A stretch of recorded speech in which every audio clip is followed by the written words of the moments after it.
It was just past 9 a.m. when an old, dust-covered sedan pulled into the gravel lot of Mabel's diner. The morning crowd barely noticed, except for one couple.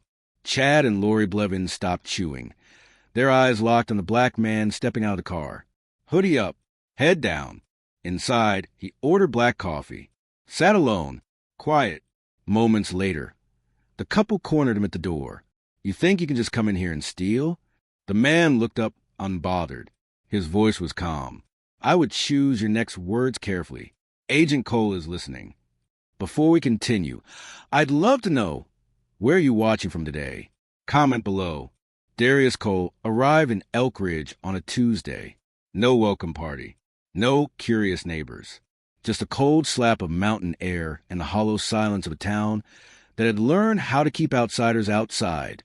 His car groaned as he parked in front of a rust-stained apartment building on Hawthorne Street. 2 bags. 1 toolbox. No smile. He signed the lease with a nod, speaking just enough to seem polite, not enough to invite questions.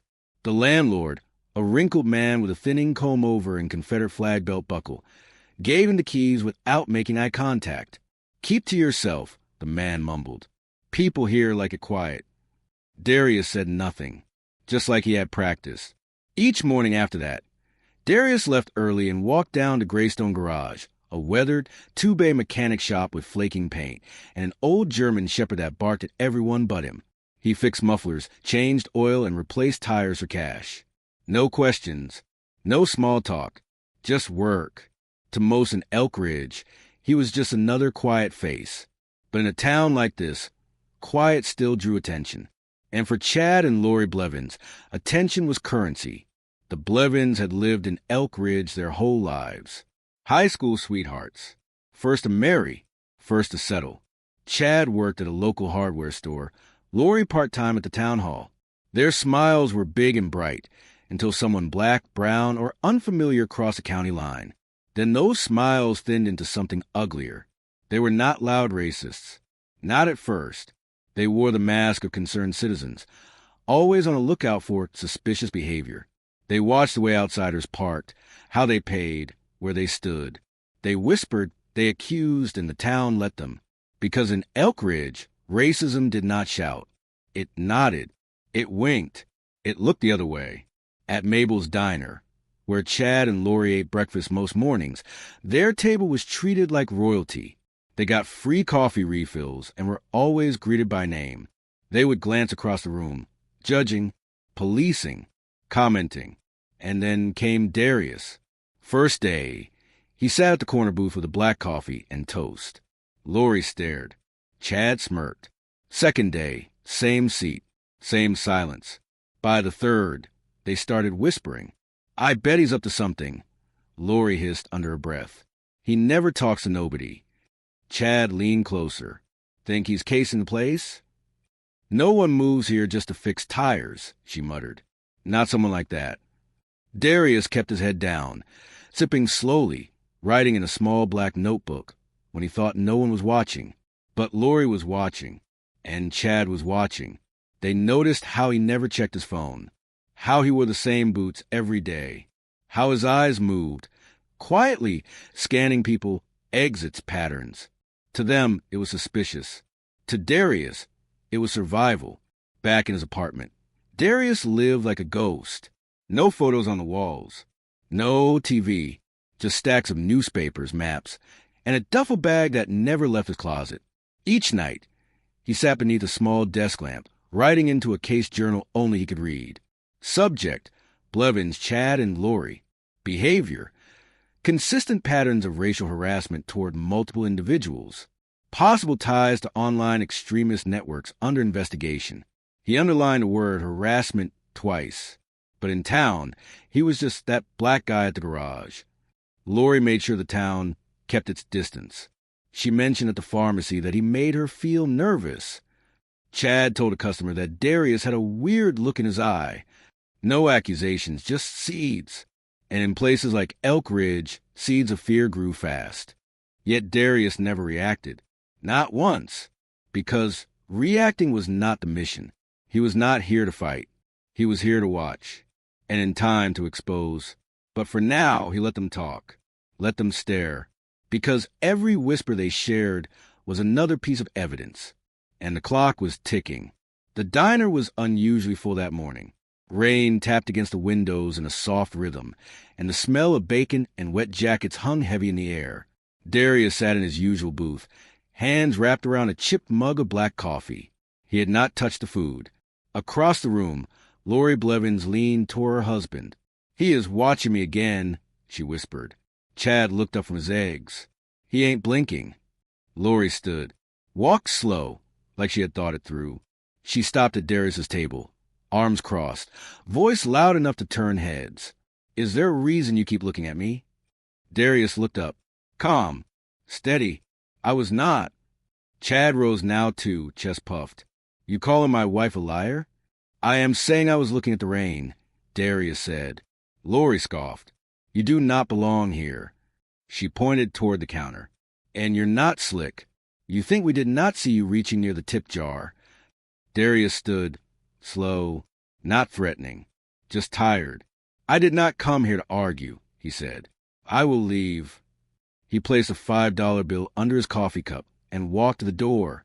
Eyes followed him. Lori's voice followed louder. "You better leave Elk Ridge altogether, you freak." He did not turn. He did not flinch. That made it worse. That night, the rain stopped, but the silence in the parking lot grew louder. Darius stepped outside the garage after closing and saw the damage. His car keyed down both sides. All 4 tires slashed. Spray painted across the windshield in red. "Go home." He stared for a moment. No sigh, no anger, just silence. Then he walked inside, locked the door, and sat beneath the desk lamp. The notebook opened to a new page. Event escalation. Vandalism confirmed. For witnesses watched me leave diner. Attack likely occurred between 6:30 to 7:15 p.m. He did not report it. Not to the sheriff. Not to anyone. He knew what would happen if he did. The next morning, he walked to the diner. Same seat. Same coffee. Windows fogged from the cold. He read the newspaper like nothing happened. But Lori saw the scratch marks on his hands.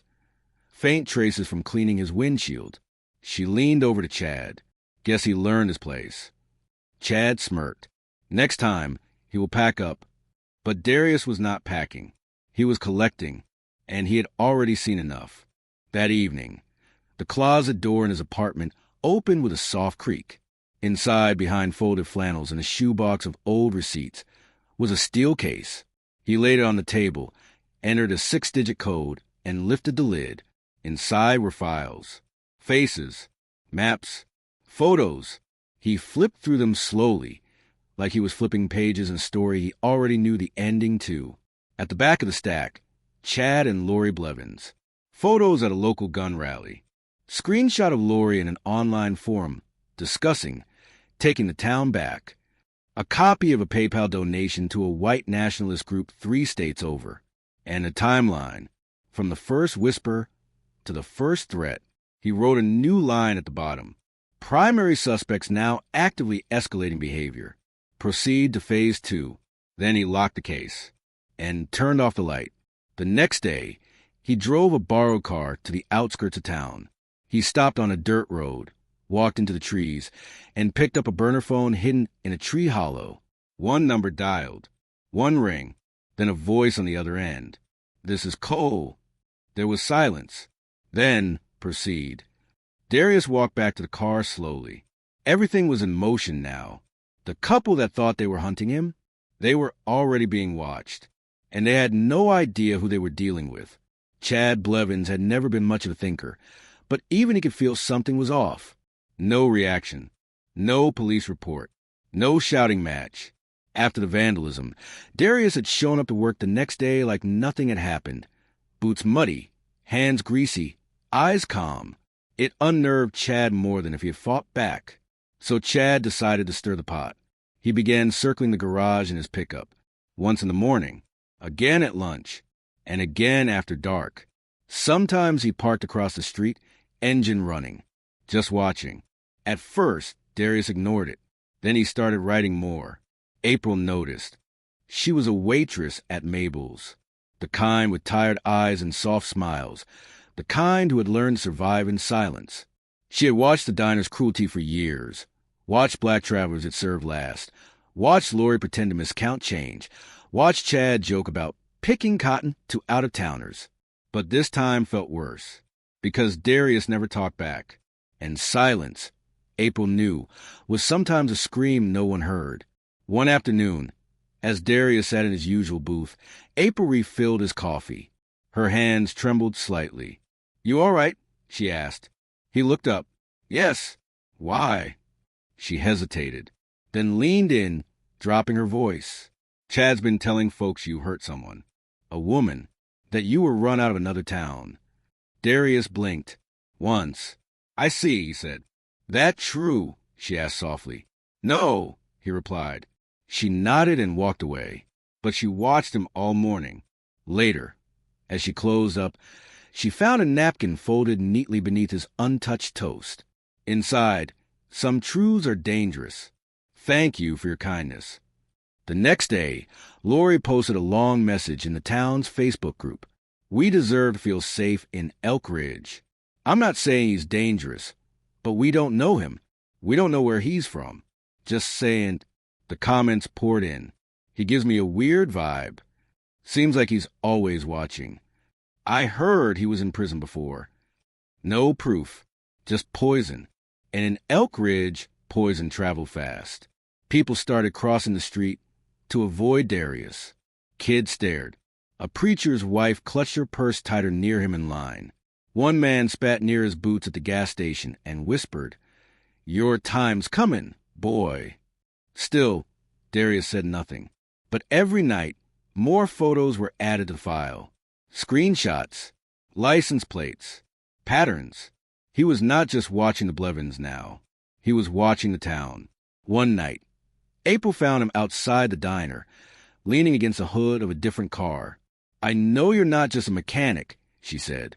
Darius looked at her, surprised but not alarmed.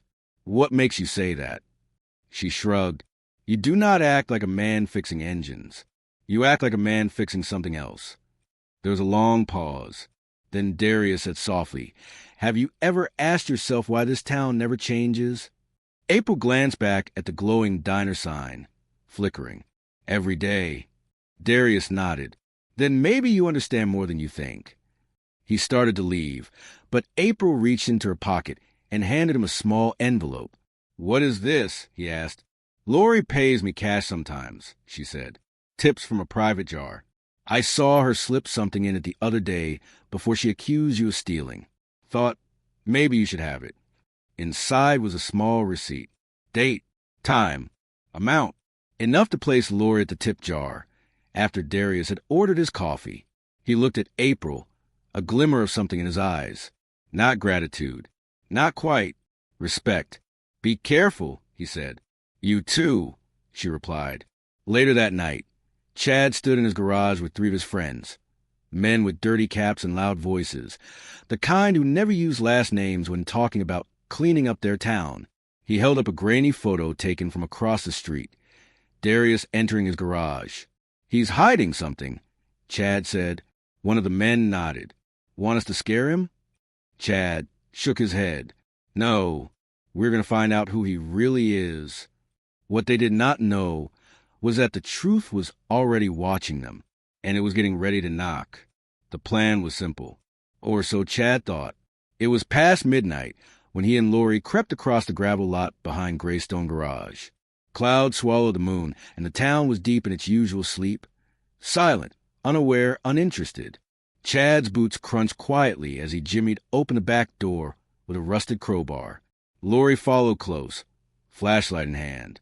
Her heart thundered, not from fear, but excitement, the kind that came with power, with the belief that they were the hunters, not the hunted. They slipped inside. The garage smelled of oil and old metal, the kind of place that lived in silence. They moved quickly, checking drawers, opening cabinets, pulling back shelves. "Check for drugs," Chad whispered, "or weapons. Anything we can use." Lori yanked open a tall metal cabinet and froze.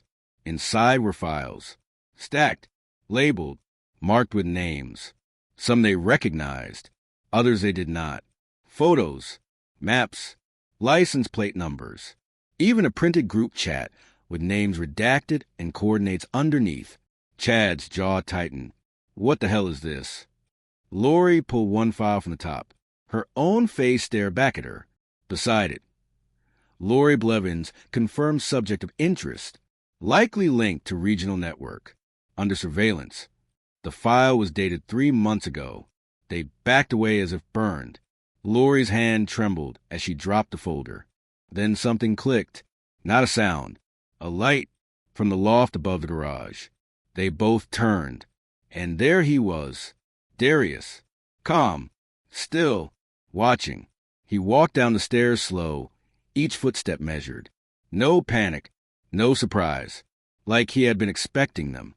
Chad reached for his waistband, but Darius lifted a hand. I would not, he said. There are 6 federal agents less than a mile from here, listening, recording, and ready. Lori's breath caught. You're lying. Darius reached into his coat, pulled out a badge. Cold metal, black leather, gold letters. FBI. Lori staggered back. Chad said nothing, his face drained of color.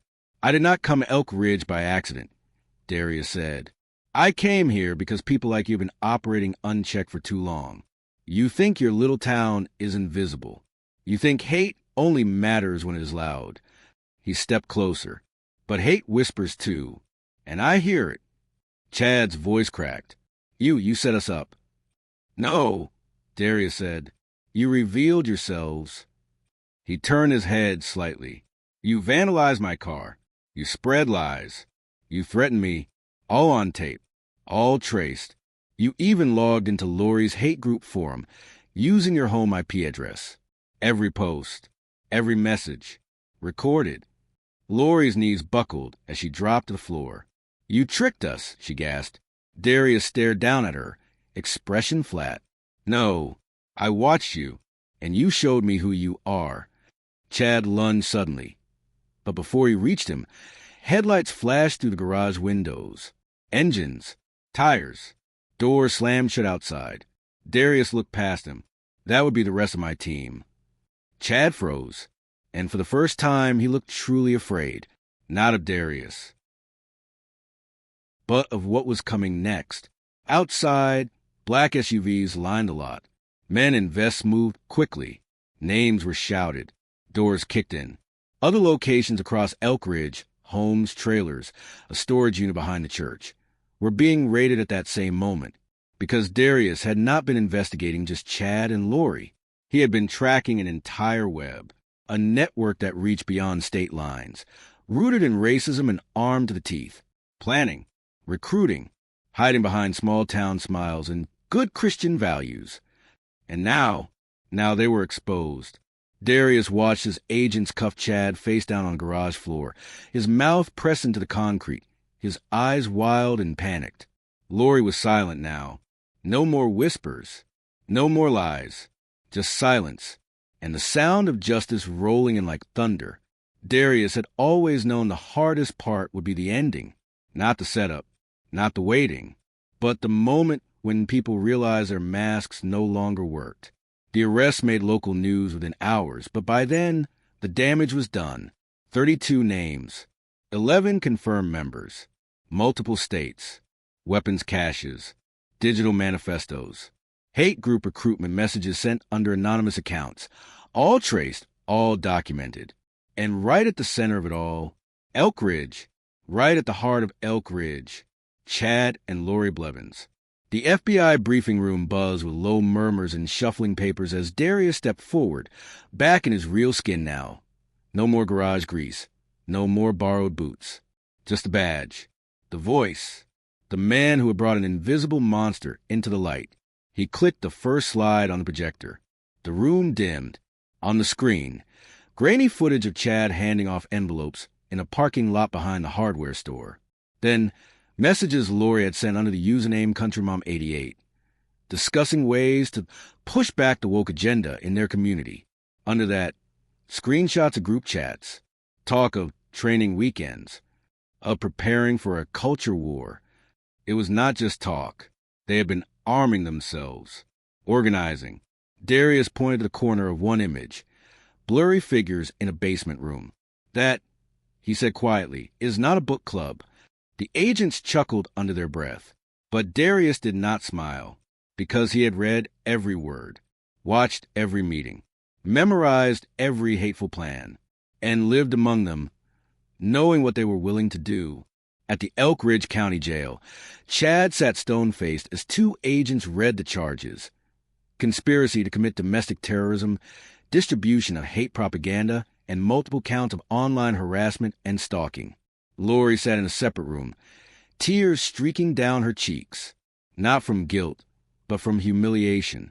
"I did not mean it," she whispered, but they had meant every word, every glare, every rumor, every threat. And Darius had been watching, listening, recording. Later that night, Darius stood alone on the Overlook Road just past the tree line north of town. Below him, the lights of Elk Ridge flickered in the valley like a memory fading. A voice spoke behind him. It was April. "They really took them all?" she asked. Darius nodded. "Most of them. The rest will answer soon." She stepped beside him, her coat pulled tight. The wind was soft. "Thank you," she said. Darius looked out over the town. "Do not thank me." "Why not?" "Because it should not take a federal investigation to make people treat each other like human beings." April did not speak. She knew he was right. He told her, quietly, about the others, the towns he had been to, the families he had seen torn apart by hatred wrapped in patriotism, churches doubling as recruitment hubs, quiet teachers fired after posting support for the wrong cause, black kids suspended for raising their voices, while others passed around swastika memes under fake names. He had seen it, and he would see it again, because Elk Ridge was not the only place like this. It was just the latest one. April turned to him. "Are you ever scared?" He looked down at his hands. "Yes," he said, "but I have learned something." "What?" "That fear is useful." Then he smiled, but not the kind of smile meant for comfort. It was a kind of smile that comes from carrying fire and refusing to drop it. As he walked away, April called after him, "What will you do now?" He paused, the wind lifting the edge of his coat. "Start over," he said. Then softer, "Somewhere else." She nodded, because some men go home after justice, and some men carry justice wherever they go. Elk Ridge did not burn down. It did not riot. It did not weep. It simply adjusted. The next morning, Mabel's diner opened like usual. Coffee brewed, plates clattered, but the chairs Chad and Lori always sat in, empty. No one asked why. No one mentioned the cuffs, the raid, the truth, because in Elk Ridge, silence had always been easier than reckoning. But things had shifted. People noticed the flags came down quietly from a few porches. One man painted over a bumper sticker. Another avoided eye contact with April when she walked by. The old lies had been dragged into daylight, and daylight does not let things hide. At the garage, the owner returned to find things neater than he left them. Keys labeled, logs updated, tools cleaned. Darius was gone, left no note, no number, just a clean workbench in a clear drawer. But he did leave one thing behind. On the back wall, under a sheet of paper with oil change instructions, there was a photo pinned to the corkboard. It was of Darius in front of the garage, half smiling, standing beside April. On the back, in neat handwriting, "Watch closely, speak when it matters, and never let hate wear a neighbor's face again." April found it days later. She folded the photo into her purse and stared at the empty booth where he used to sit. That morning, she brought 2 coffees to the table instead of 1. No words, just memory, and maybe hope. Sheriff Keene, the same man who once nodded along to Lori's warnings, now faced questions from federal oversight. How did he miss the signs? Why had so many complaints gone uninvestigated? He had no answers, because the truth was, he had never looked. He had never wanted to. And now, people were starting to. Whispers turned into uncomfortable conversations. Some families left town altogether. Some stayed and swore they never knew. Some did know, Some had always known. But now, they could not pretend anymore. And that was something. A crack in the mask. One stayed over. Darius stood on the edge of a highway rest stop, sipping gas station coffee, his car packed, his badge tucked back into its case. He was already reading a new file. New faces. New patterns. New town. Same rot. But his expression was calm. Because justice, when done right, does not need applause. It just needs to keep moving. As he stepped into his car, the sun rose behind him, gold on the hood, fire in the mirrors. The mission never ends.